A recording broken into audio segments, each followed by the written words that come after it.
Hi everyone, আসসালামু আলাইকুম। Welcome to দাদি স্পাইসি।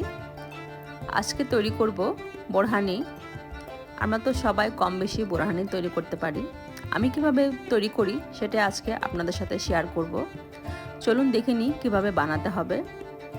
বোরহানি বানাতে অবশ্যই টক দই লাগবে। আমি এখানে প্রথমে একটা পুদিনা পাতা পেস্ট করে নিচ্ছি। আমি এখানে পুদিনা পাতা, কাঁচামরিচ, আদা আর সরিষা নিয়েছি। এটাকে আমি পাটায় পিষে নিয়ে ভালো করে ছাঁকনিতে ছেঁকে নিয়েছি। আপনারা চাইলে আদাটা বাদ দিতে পারেন। আমার কাছে বোরহানিতে আদার ফ্লেভারটা খুব ভালো লাগে। এরপর আমি বাটির মধ্যে হাফ কেজি পরিমাণ টক দই নিয়ে নিলাম। এই টক দইটা আমার ঘরে বানানো। আমি এখন এর সাথে কিছু গুঁড়া মশলা দিয়ে দিলাম। আমি এখানে স্বাদ মতো লবণ, বিট লবণ, চিনি, গোলমরিচের গুঁড়া, জিরার গুঁড়া, টমেটো সস দিয়ে দিলাম।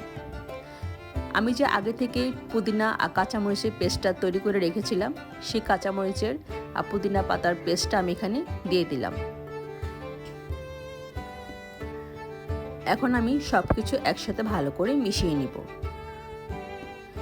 মিশিয়ে নিয়ে একটু চেখে দেখতে হবে লবণ, চিনি ঠিক আছে কিনা, ঝালের পরিমাণ ঠিক আছে কিনা। এরপর আমি বোরহানিটা আরেকটু পাতলা করার জন্য আমি এখানে ঠান্ডা দুধ দিয়ে দিলাম। দুধটা দিলে বোরহানির টেস্টটা খুব ভালো আসে। আপনারা চাইলে ঠান্ডা পানি দিয়েও বোরহানিটা আরেকটু পাতলা করে নিতে পারেন। আমি সবসময় দুধ দিয়েই বোরহানিটা করে থাকি। তৈরি হয়ে গেল খুবই মজাদার বোরহানি ঠান্ডা ঠান্ডা। আসছে কোরবানে আপনারা এটা বানিয়ে দেখতে পারেন।